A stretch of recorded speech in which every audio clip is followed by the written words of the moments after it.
My fiancé said, "Cancel the honeymoon, my sister's coming instead." I replied, "All right, I'm a 33-year-old guy, and I swear this is the moment that changed everything." It was a Sunday afternoon.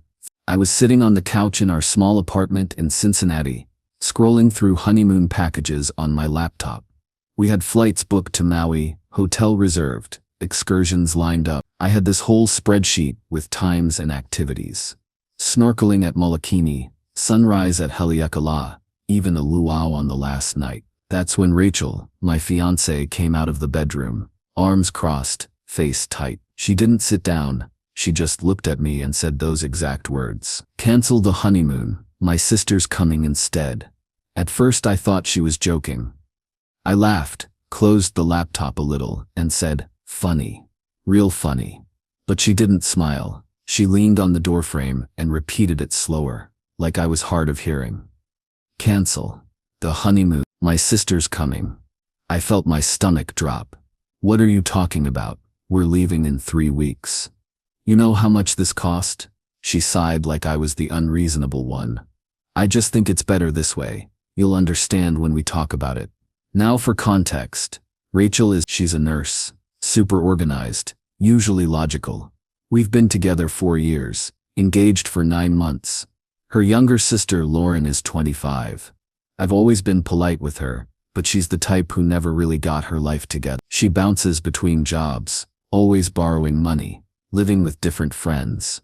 She'd crashed on our couch more than once. And Rachel, being the protective older sister, always let her. So when Rachel told me she wanted Lauren on our honeymoon, my brain just refused to process. I asked, "Are you kidding me right now? You want your sister on the trip we planned for just us?" Rachel sat down across from me, finally, picking at her nails like it was a casual chat. "Look, Lauren's been going through a rough patch. She broke up with Tyler, she lost her apartment, and she really needs this. Family comes first." I blinked at her. "Family comes first. But we're about to get married. This is supposed to be about us." She snapped, "You don't get it. She needs this more than we do." I just stared at her. Inside I was boiling, but on the outside I forced myself to stay calm. "Okay, if that's how you feel, that's all," I said. She nodded like she'd won. "Good. Glad you understand," and she walked off to call Lauren. I sat there for a long time, laptop still open, cursor blinking on the page where I had couples massage, twin under 20s highlighted. My hands were shaking.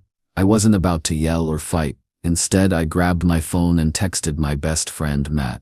"You won't believe this. Rachel just said she wants Lauren on our honeymoon." Matt called me right away. First words out of his mouth, "What the hell? She serious?" "Dead serious," I told him. Like she expects me to just smile and accept it. Matt whistled. "Man, that's insane. You need to figure out what's going on. Nobody brings a sibling on a honeymoon, unless something's seriously off." That night, I barely slept. Rachel acted like nothing happened. She made dinner, asked if I wanted to watch Netflix. Meanwhile, I was lying there rehearsing conversations in my head. The next morning, 6:47 a.m., I decided I needed proof, something beyond just her words. So I checked our shared email. We had booked everything under my card, but confirmations went to both of us. I saw the flight info, the hotel reservations. Nothing was changed yet. Then I noticed a forwarded message. Rachel had sent our itinerary to Lauren 2 days earlier. Subject line, "Start getting excited." My chest tightened. She'd planned this even before telling me. At 9:30 a.m., while Rachel was at work, I called the airline. I asked about the booking. The agent said, "Yes, I see here, 2 travelers, Rachel Morgan and Lauren Morgan." I froze. "Wait, not Daniel Scott? That's me." The agent repeated, "No sir, Rachel Morgan and Lauren Morgan, confirmed seats." I hung up without saying anything else. My fiancée had literally switched me out for her sister. I remember just sitting on the edge of the bed, phone in my hand, whispering, "Are you kidding me?" At 12:15 p.m., I drove to Matt's place. I showed him the email, the confirmation. He shook his head. "That's straight up fraud, man. She used your card and replaced you with her sister. You need to lawyer up." That phrase, "lawyer up," stuck with me. That evening, Rachel came home cheerful, like nothing was wrong. She kissed me on the cheek, started talking about dinner. I interrupted. So Lauren's excited about Maui, huh? Her face froze, just for a split second. Then she smiled too wide. Oh, you saw the email. I was going to tell you. I asked. Tell me what exactly? That I'm not going. She rolled her eyes. Don't be dramatic. We can go another time. This is just better right now. I kept my voice calm, steady. Okay, all right. She looked relieved again, like I was agreeing. See? I knew you'd understand. But inside, I was done. The next day, I called a lawyer, Susan Miller, recommended by one of Matt's coworkers. I met her at 2:30 p.m. in her office downtown. I laid everything out. The switch, the credit card, the emails. She listened carefully, nodding. Then she said, "You're technically engaged, not married yet. That works in your favor. This could fall under unauthorized use of funds. At the very least, you can contest the charges and cancel the trip." I asked, "What about the engagement itself? Do I have grounds to walk away without losing everything I've already put in?" Susan said, "Absolutely. You're under no obligation to go through with this. If anything, this is a giant red flag. Document everything. Save those emails. If she tries to claim anything later, you'll have proof." I left her office with a folder full of instructions and a sick feeling in my stomach. That night, I sat Rachel down. I talked to a lawyer. Her fork clattered onto the plate. "You what?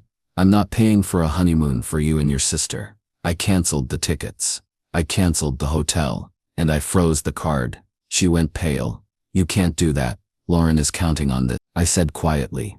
"That's a personal problem." She slammed her fist on the table. "How could you betray me like this?"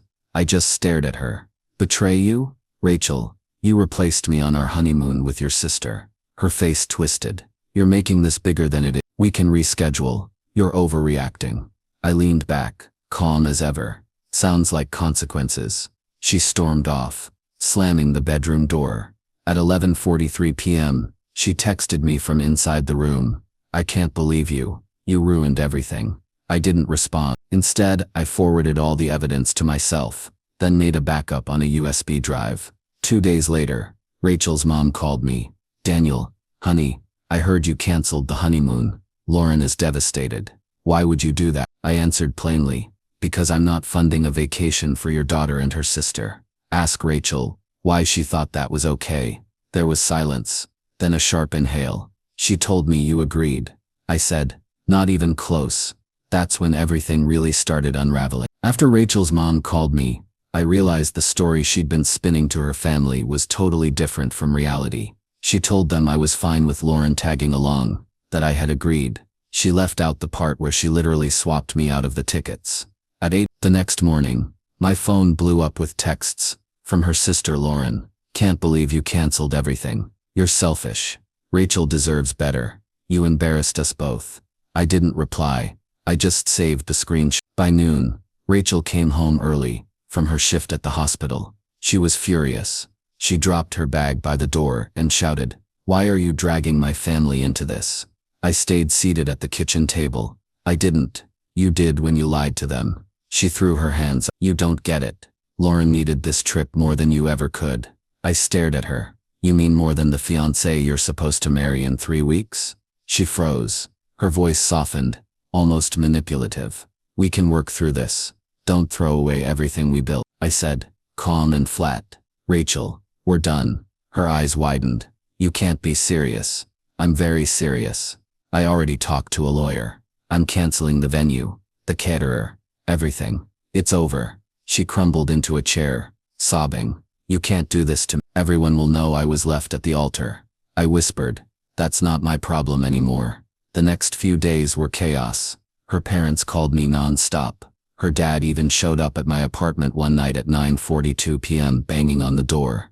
I didn't open. I called Matt, put him on speaker, and we both listened to her dad yell, "You're making a huge mistake," through the door. Matt said, "Don't you dare open it. Let him scream." Eventually, her dad left. Meanwhile, I followed Susan's advice, documented everything. I pulled credit card statements, saved the airline call log, printed the email threads. At the same time, I called the hotel in Maui and confirmed she had already changed the booking to Rachel Morgan Paul Lauren Morgan. The manager even emailed me the modification record. That was the smoking gun. At 10:03 a.m. on Friday, Susan filed a dispute with the credit card company for unauthorized charges. She also drafted a letter formally ending any financial obligations tied to Rachel. Her exact words, "You're cutting this off before it gets ugly." The fallout was instant. Rachel lost it when she realized the charges were reversed. She came over that night, banging on the door, screaming, "You're ruining my life." I didn't even answer. I just filmed it through the peephole, saved the video, and texted it to Susan. Her reply, "Good. More evidence of harassment if needed." Now here's the twist.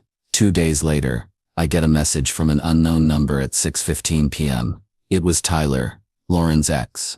The text said, "Hey, I think you should know something about Rachel and Lauren. Call me." I hesitated, but curiosity got the best of me. I called.